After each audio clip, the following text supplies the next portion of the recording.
What's up guys, welcome back to another MX Bikes video. Today we are on Big Springs Motocross. This is the second track that I have covered by JSRobinson, and now loads of you that have been watching my videos fairly recently, it wasn't that long ago that we covered his last track, which is War Eagle MX. I'm really happy to say as well actually, because I was scrolling doing some research for his profile and stuff before starting this video. I remember off the back of the War Eagle video I was really happy with the track and the layout and just how the corners and ruts felt, and the jumps were really nice. And the only feedback I could give at the time really was to improve on the shading and decals to make the ruts a bit easier to spot. And I just had a look today, and it looks like he's gone and done exactly that. So I'm not sure if that was off the back of my comments or other people's as well, but really nice to see that he's kind of proactively going back and updating his other track to just make it better for everybody, and it's just really nice to see. So I am hopefully expecting this to be a really fun track as well. This track is a replica, as he says, of one of his local tracks in Roanoke, Alabama. I'm hoping that I'm pronouncing that right for you guys. I'm hoping that American Horror Story hasn't let me down, because that's the only other time I've heard of Roanoke before in my life, so hopefully that is okay. And he's just put a little description here saying he's tried to get it as close to real life as possible. However, some of the jumps he's had to make just a tiny bit bigger, just to flow a bit better of the game, which is completely understandable. I know that there's a couple of tracks that I've ridden in real life that I'd probably love to have in game, but knowing how kind of tight and twisty some of them are, they probably wouldn't ride the best, so they probably need to be overscaled a tiny bit. So I completely get that. That's all fine in my book. He did suggest that you ride the 250 on this track, which is exactly what I'm doing today. I'm on the KX 250, which I don't believe I've ridden this new one since the new OEMs dropped. So happy to do that as well. Sorry, I need to go and turn around and see what that picture was right there. That looked a little bit sus out the corner of my eye. Spin around. Yeah, there he is. Right. Oh, slam on the back brake. What on earth have we got going on here? So, okie dokie. Let's get the shit out of your pants. So, we'll carry on. First impressions, as I look over there again. Sorry, I'm getting really distracted. I can see Shrek. I can see Shrek over here in the corner. Jesus Christ. Get out, Miss Swamp Laddie. Got Shrek and Donkey. Nice little touch on the side there. Nice to see the fans waving us on as we go past. I love little things like that. It's just so nice having little touches, like just funny little meme touches around the outside of the track. So yeah, it's just on the surface, track looks really good and fun. Nice, there's a little bit of rough in this one. I noticed that War Eagle really didn't have anything at all, but of course I don't know what the track rides like in real life. I'm not sure if it's hard pack, for example, or it does get quite rough. But first impressions, this is really good. See, we've got shadows on the trees and such. The ruts in the corners are a hell of a lot easier to spot. Oh, I'm over jumping again. Oh, that was weird. I expected to kind of bounce up a bit more than I did there. Oh well, moving on. Ruts are very big, so hold you nice and well. And to be honest, what he said about the jumps, he's had to make them bigger. I'm very glad, because they still feel a little bit small as it is. But again, real life is completely different. I was tempted to hop on a 125 or something like that for this video, but obviously this is my first impressions of the track. I've not touched it before this, so I didn't really know what to expect out of it. But the 250 is absolutely fine.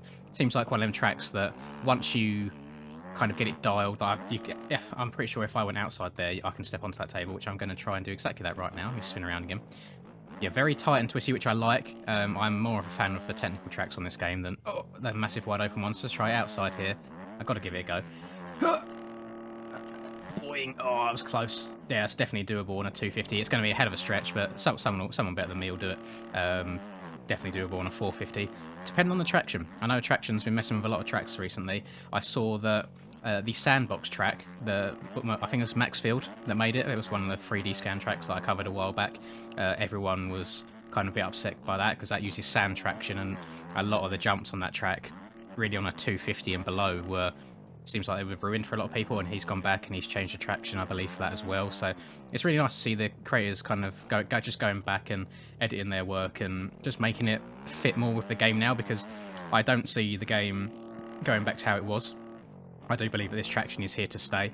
I'm not sure how long these physics will last for. Obviously, we had the Data 17 physics drama, and it reverted back to 16. But the traction itself, I really do enjoy the traction on this game currently. It just gives me a lot more feel in the bike, especially in the back end, like just being able to control slides a bit easier and just back it into the corners, and it's just really nice. And the last few days of playing as well, I feel like I've been just flowing quite nicely, even low, and don't know whether I should be leaking my secrets or not, but I hopped on Sim the other night with the boys in Discord, and it's the first time in a long time where I've also felt okay at Sim as well, like riding around multiple laps in a row without crashing and clearing the jumps that I used to have no problem doing at all.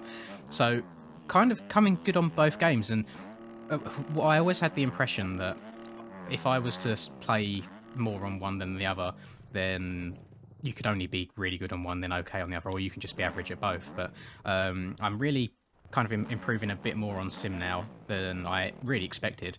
And then when I hop back on bikes after like doing my Sim videos or playing Sim a bit, it takes me maybe like 10 minutes to get back into the full flow, and that's it, which is surprising to me because obviously you guys saw when I first went back to it, it's pretty atrocious.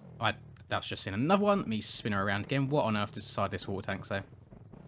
Gucci MX Water Company.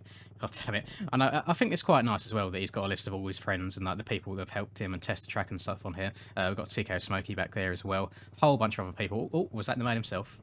Is that the man himself? There he is. What's that? Some of these pictures are just wild, but no, really nice. The track itself seems to have a really, really good aesthetic and vibe. Very, very local crossy, which is what you would expect if it is literally his local track. You can't ask for much more than that. I would maybe go as far to say that maybe a 125 might be better for this track than a 250, in all honesty. But I suppose it does depend on your skill level as well. But very, very appealing on the eyes. That's a big thing. Very green grass. It's just very, very appealing. The trees are nice. The shadows are nice. Overall, I would say an improvement on the last track, and that's not to take away from War Eagle X2. It was a really good track and I did enjoy it, but again, it's just another step up, and it's nice to see because I believe it is only his second track ever that he's done. Going through his page on MXB Mods, it's only the second track on there. I'm not sure if he'd done anything on the forums prior to that, but it's just really good stuff, and it's nice to see these new track creators coming out and kind of providing for the community. It's really good, really positive stuff, something that I don't know if I could ever do. I'm sure if I was to start one, I'd be asking 100 questions a day in the various discords on what on earth you do here, there and everywhere, and it'd probably take me a good 6 months to a year to finish something not even half as good as this, just from time limitations as well. So I really do appreciate everything that we get given for this game. It's always appreciated.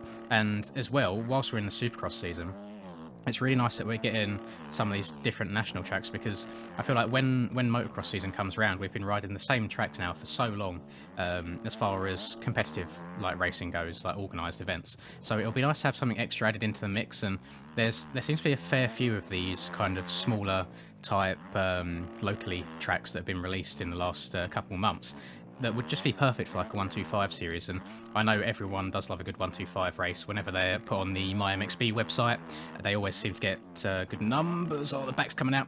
They always get a good number of sign-ups and comparative to some of the other series. So yeah, I'd love to kind of race against people on a track like this moving forward. It'd be really, really nice. And it's been a while since we've managed to, well, since I've at least done a nice competitive race on the old two-smoker. Hop into public lobbies every now and then, but obviously everyone knows we've got the drama currently with the servers not working properly, which, to my knowledge, Poboso is investigating. He put out a development update saying he's looking into it. The only bad thing is, I'm not sure what day this is going out. I think it might be Saturday that you're watching this video, or no, it'll be very, very, very early Saturday morning for you Americans, and it'll be just normal Saturday morning time for the UK, I believe. But you would have already known by now that Friday's Supercross race has been postponed again, just because of the issues with the servers, which is a shame. It's not too annoying for me by any means, but I know a lot of people kind of like that weekly racing. I like the weekly racing as well. My only worry is maybe I'll get out of the flow of it a little bit, because I was just getting into the swing of things and trying to like race a high level while streaming and talking all at the same time, because it is actually a really difficult thing to do. Before I even started making content, and I'd watch people's like Twitch streams or YouTube videos, for example, where they're kind of doing things live, not recording footage and then going back and talking afterwards. Trying to talk whilst doing everything live, like I try and do here, is actually a lot harder than you think. It takes a lot of concentration away, and I think you just kind of have to end up playing off of like raw muscle memory. You can't really think too much about what you're doing, which is why in a way as well, when you see me doing these Supercross races and streaming it, I really just try and be consistent over be trying to go really fast, because I know as soon as I try and go super fast rather than try and just be smooth and consistent the entire race is when I will just go dead silent. And well, some people might enjoy that sort of gameplay, just watching raw footage. I know that a lot of people are here for the extra like added personality as well, and I think that's the whole point of a YouTube channel at the end of the day, isn't it? You're not, unless your YouTube channel is dedicated to like raw footage, of course, but I think for the most part you have to kind of bring your own demeanor to the videos, and I think that's what people kind of show up for and hang around for as well. But overall, JSRobinson, very impressive stuff. Really nice track, and I like the little extra details you've done around the outside as well. And to be honest, I'm excited to see what you come up with next. This is an improvement over War Eagle, which in itself wasn't bad by any means. It's nice to see that you're going back and updating War Eagle as well based off of feedback. It's really nice to see you take constructive criticism on board as well, and that's what I am trying to do with it. It's not meant to belittle your work by any means. It's always meant to try and be constructive, so I'm glad that you've taken it that way. If it is my feedback that you've listened to, I'm sure a couple of people have probably said the same thing to you, and you might have been based off of that. But yeah, thank you very much. I'm going to come over here and chill out with my boys Shrek and Donkey for a bit, and that'll do it from me. Please leave a like if you did enjoy the video, subscribe if you're new to the channel. Have a very lovely day, whatever it is that you're up to, and I'll catch you guys in the next video. Peace. My tent way too damn dark, laugh in your face like man dark. Came a long way from the bad days way back, had to burn down that landmark. Seen some things I ain't really want to see, it's all good, that's what made me me. Now who would I be if I had it easy? Used to break down, now I'm in a 350, like whoa. I've been laying way too low, had to switch up and change my flow, cause I'm back from the block, had to bust some rocks and dust off the dust to get back in the box. Now why you wanna